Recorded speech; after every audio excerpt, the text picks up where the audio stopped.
Alright, so forgive the awkward setup. I'm holding the camera in my hand. I don't feel like trying to find a bunch of stuff to stack it on or go through Blackbird's closet to find his tripod. Because Impromptu finally had a moment to do the WrestleMania punishment. And since I don't know if he ever tweeted about it, I know I didn't tweet about it. But like probably a month ago at this point, maybe a little more, I don't know. Blackbird came up to me while we were at work and said he had figured out a punishment for WrestleMania.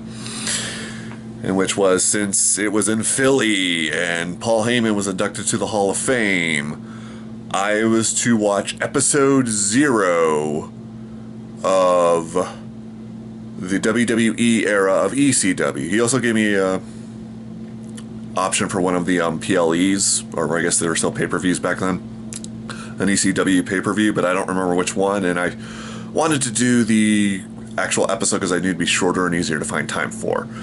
You know, time being a factor, because I still haven't watched Elimination Chamber.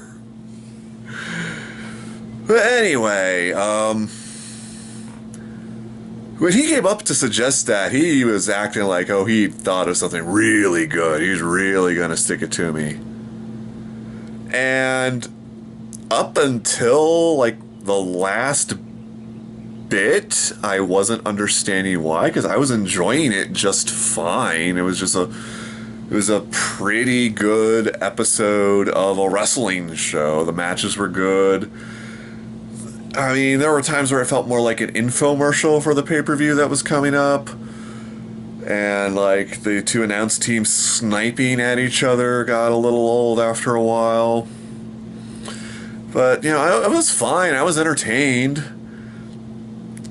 The only real thing I could think of that makes it a punishment is when we got to the main event, which was John Cena versus Sabu in an Extreme Rules match. And the match was called because there was interference on the outside. And one, just in general, Extreme Rules match, no disqualifications. They hyped up Extreme Rules means no rules, basically. But two, there was an other Extreme Rules match on this show, on this episode. Edge versus Tommy Dreamer? And that had outside interference from Lita and I think Mick Foley and Terry Funk to an extent. And that match wasn't called due to outside interference. Sorry, excuse me. So I really don't understand that. And it's like, even then, it doesn't make the thing bad. Just like, huh? What? That doesn't make any sense. I mean, there were a couple of moments where, like, Mick Foley gave a promo that I didn't quite follow. It was really good. He was very passionate, but I didn't quite understand it fully.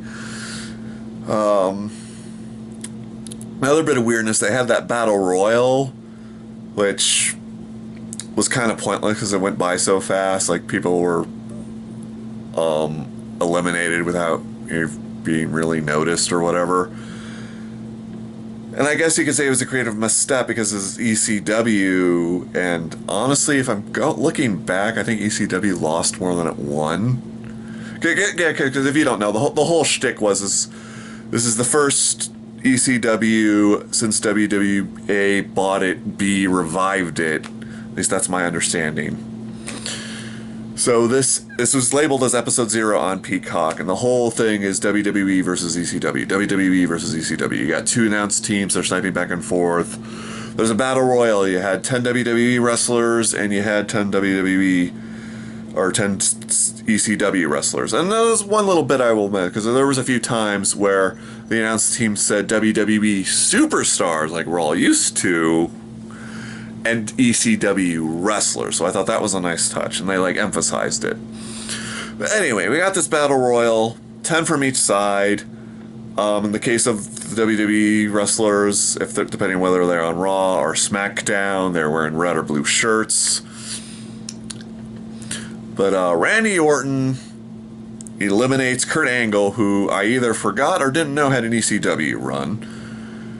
And therefore, since it's Randy Orton and the Big Show are the only ones left, and they're WWE guys, WWE wins the Battle Royal. But after the bell rings and the ring announcer starts to say WWE is the winner, Big Show rips his shirt, revealing an ECW shirt underneath, and it throws Randy Orton over the top rope, eliminating him, and therefore ECW is the winner. Like, no, the match was already over. That felt weird, and the fact that they were trying, like, even Jerry Lawler, one of the WWE announcers, was like, "Oh, WWE officially won that battle royal." So, man, that was kind of dumb. Yeah, but other than those two things, it was fine. This is probably the least punished I felt in doing any of these, at least that I can remember. I mean, I enjoyed it. I had fun. And honestly, like, I only have the most basic understanding that this era of WCW isn't finally remembered, and I'm just assuming it's because WWE didn't get what WCW was about. I mean, there is a bit of weirdness. Like, the first match was Rey Mysterio versus Rob Van Dam. And again, good match, very high pace. It was cool seeing a younger Rey Mysterio, and see, because he's impressive now, but he was really impressive in this. And at one point, chairs got involved, and it wasn't called. You know, from what I gather, from what the announcers were saying, oh, that's what WCW means, or ECW means. You know, Extreme Championship Wrestling, that was their whole thing, based on some of the clips I've seen. So the fact that they had specifically had to call two of the matches on one show Extreme Rules matches seems redundant to me, but again, I don't know. Yeah, I liked it fine. I enjoyed it. You want to watch a good wrestling program, I recommend it. Just be aware of those two bits of weirdness. And I really, honestly can't think of much else to say. And the battery says it's half gone, so see ya. I'm gonna go figure out what Blackbird's punishment is for the Backlash video. Bye.